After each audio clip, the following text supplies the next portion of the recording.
Merhabalar. Denge sistemimizin hassas çalışma mekaniği iyi çalışırken en zorlu koşullarda bile bizi ayakta tutabilmektedir. Bu sistemin ne kadar iyi çalıştığını anlayabilmek için üzerinde onlarca yıldır çalışılmakta olan insansız robotların hala hareket halinde ne kadar sakar hareket ettiğini görmek yeterlidir. Ancak her hassas mekanizmada olduğu gibi denge sistemimizin de arızalanabileceği birçok durum vardır ve bu birçok denge hastalığına sebep olmaktadır. Denge sistemimizde bugün bahsetmek istediğim hastalık, halk arasında kulak kristallerinin oynaması olarak bilinen benin paroksismal pozisyonel vertigo hastalığıdır. Doğrudan Türkçe'ye çevirecek olursak bu hastalığın adı hareketle ortaya çıkan geçici ve iyi huylu baş dönmesi anlamına gelir. Aslında hastalığın bir takım özellikleri de isminde saklı. Bu hastalarda istirahatte hafif bir dengesizlik hissi hissedilebilse de esas baş dönmesi baş hareketleriyle tetiklenir. Hareketin genliğinden çok daha şiddetli bir hareket algısı hissedilmesi nedeniyle baş dönmesi olur.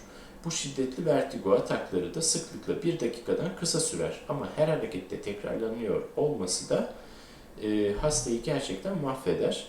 İsmi iyi huylu olduğunu söylese de bu şiddetli baş dönmesi hissinden dolayı çok ciddi bir sıkıntıya sebep olur ve kendi haline bırakılırsa da birinci ayın sonunda düzelmiş olma ihtimali ancak %30'dur. Şimdi bu hastalığın nasıl olduğunu biraz anlatmak istiyorum. İç kulaktaki otolitik organlar var. Yani içinde kulak kristali barındıran kesecik, tulumcuk gibi organlar var. Bu organlardan biri olan ütrükülden eğer bu otolitlerden kopanlar olursa bunlar yarım daire kanallarına girebiliyorlar. Ve eğer normalde içinde sıvıdan başka bir şey olmaması gereken yarım daire kanalına siz sıvıdan daha ağır bir ki bu işte bildiğimiz kum yapısında aslında kalsiyum zeminli bir kristal. Dolayısıyla suyun içinde kum parçaları olduğunu düşünün.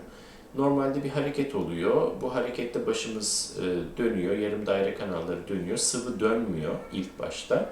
Ve bu sıvının kafaya göre görece hareketi bir yelkenin hareket etmesine sebep oluyor. Biz bu şekilde başımızın döndüğünü anlıyoruz. Şimdi aynı şeyler oluyor. Yelken hareket ediyor.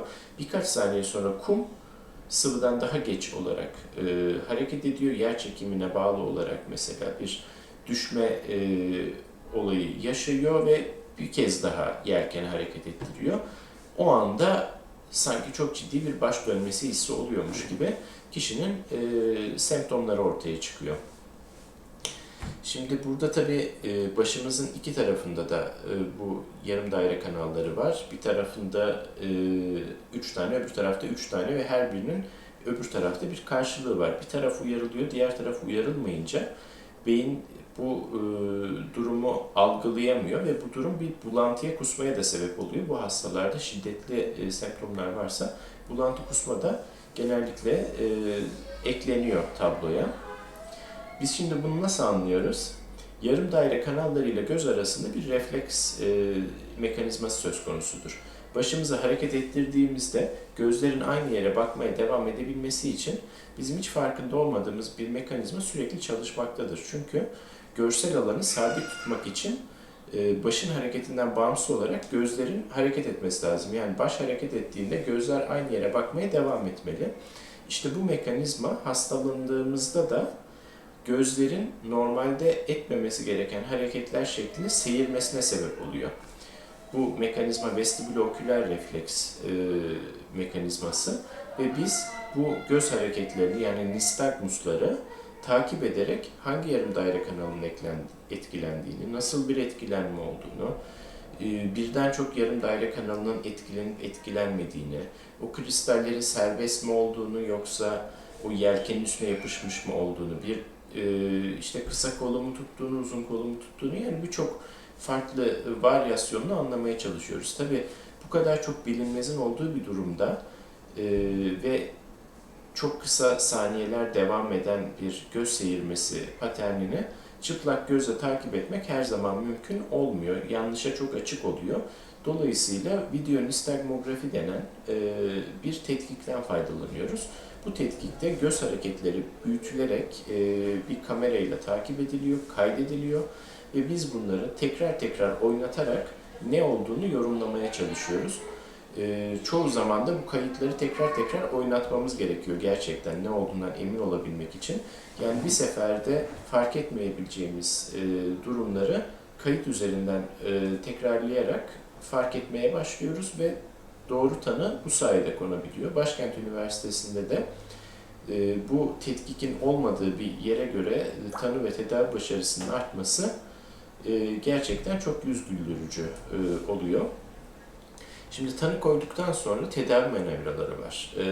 Doğru tanı konduğunu varsayarsak tedavi manevralarının etkinliği genellikle ilk manevrada %80 civarında, kontrole çağrılan hastada ikinci kez yapılırsa manevra %95 civarında oluyor.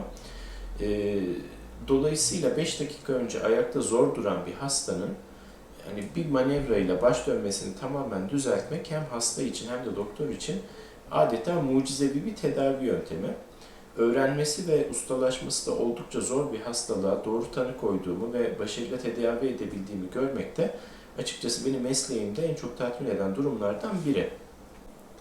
Maalesef hasta başına 5 dakika süre ayrılan ve doktorların performans puanı kaygısıyla mümkün olduğu kadar çok hasta bakmasının gerekli olduğu devlet kurumlarında bu zaman gerektiren denge hastalıkları yeterli ilgiyi görememektedir.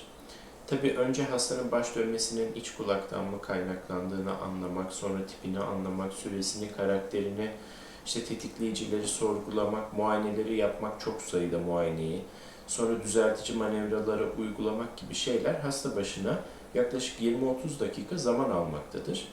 Ve maalesef gene bu yapılan manevraların hiçbiri doktora herhangi bir puan kazandırmamaktadır. Basit bir muayene olarak görülmektedir. Böyle olunca doktor o süre içinde 5 tane hasta bakmayı tercih ediyor.